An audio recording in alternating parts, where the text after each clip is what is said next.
किताबों की मंडी में आग, कैफ की एक और बेख्वाब रात। अस्सलामुअलैकुम नाजरीन। रात के 2:45 बजे थे। कैफ के मरकज में अचानक 4 जोरदार धमाकों ने शहर की खामोशी चीर दी। चंद लम्हों के अंदर फजाई हमले के सायरन, धमाकों और हंगामी गाड़ियों की आवाज़ों ने रात के सुकून को खौफ में बदल दिया। ये 16 अगस्त की रात थी और कैफ के शहरियों के लिए शायद सबसे खौफनाक हकीकत यह है कि ऐसा मंजर अब उनके लिए नया नहीं रहा। रूसी मिसाइल हमले के नतीजे में कैफ के कम से कम 2 अजला में आग भड़क उठी।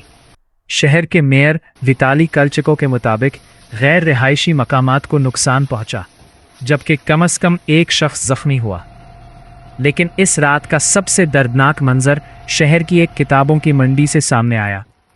रात के अंधेरे में फायर फाइटर्स शॉलों में घिरे दुकानों को बचाने की कोशिश कर रहे थे। किताब फरोश सिकंदर बहलाई अपनी दुकान को आग की लपेट में देख रहे थे। एक ऐसी जगह जहां शायद बरसों की मेहनत, कीमती किताबें, यादें और रोजगार जमा था, चंद लम्हों में आग के सामने बेबस दिखाई दे रही थी। ये मंजर हमें याद दिलाता है कि जंग सिर्फ फौजी अड़ों और हथियारों को निशाना नहीं बनाती, कभी इसकी जिद में वो जगह भी आ जाती हैं जहां आम लोग अपनी ज़िंदगी बनाते हैं। हैरत अंगेज़ तौर पर फायर फाइटर्स को भी कई बार अपनी जान बचाने के लिए काम रोकना पड़ा। हमले के ख़तरे के दौरान कुछ एहलकारों ने मेट्रो स्टेशन में पनाह ली, लेकिन ख़तरा कम होते ही खुद दोबारा आग बुझाने के लिए वापस पहुंच गए। कैफ से सैकड़ों किलोमीटर दूर क्रेविरिया में भी रात पुरसुकून नहीं थी। मिसाइल और ड्रोन हमले में एक खातून जा बहक, जबकि 6 अफराद ज़ख्मी हुए। एक ही रात में यूक्रेन के मुख्तलिफ शहरों में शहरी ज़िंदगी एक बार फिर जंग की ज़िद में आ गई। लेकिन इस रात जंग का साया यूक्रेन की सरहदों से भी आगे महसूस हुआ। रोमानिया की वजारत दिफा के मुताबिक नेटो के फ़राइज़ पर मामूर एक हस्पानवी F-18 जंगी तैयारे ने रोमानिया की फ़ज़ाई हुदूद में दाखिल होने वाले एक ड्रोन को मार गिराया।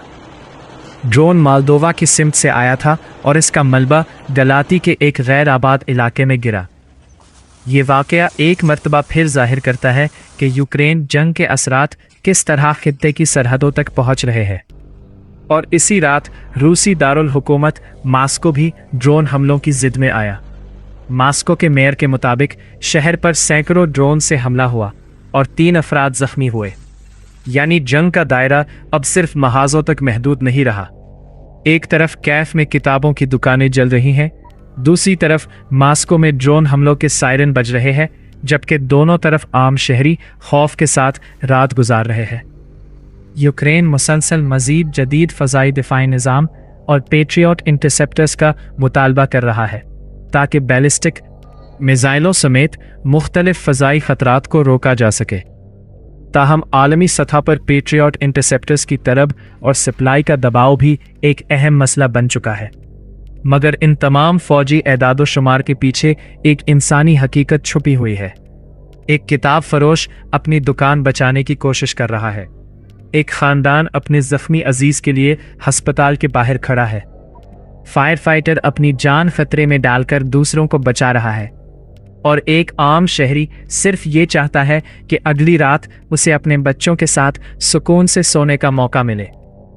जंग के नक्शों पर सरहदें बदल सकती हैं, मिसाइलों के एदादो शुमार गिने जा सकते हैं, लेकिन जो ज़िंदगी चली जाए, जो घर तबाह हो जाए और जो यादें आग में जल जाए, उन्हें वापस लाना आसान नहीं। कैफ में सुबह ज़रूर तुलू होगी। फायर फाइटर्स मलबा साफ करेंगे, दुकानें दोबारा खोलने की कोशिश करेंगी और शहरी अपनी ज़िंदगी को मामूल पर लाने की कोशिश करेंगे। लेकिन जब तक जंग जारी है, कैफ की हर रात एक सवाल ज़रूर छोड़ेगी। क्या अगली सुबह वाकई पुरअमन होगी? अगर आपको आलमी सियासत, दिफा और जदीद जंगी टेक्नोलॉजी पर ऐसी मालूमाती वीडियोस पसंद है तो वीडियो को लाइक करें, चैनल को सब्सक्राइब करें और अपनी राय कमेंट में ज़रूर बताएं।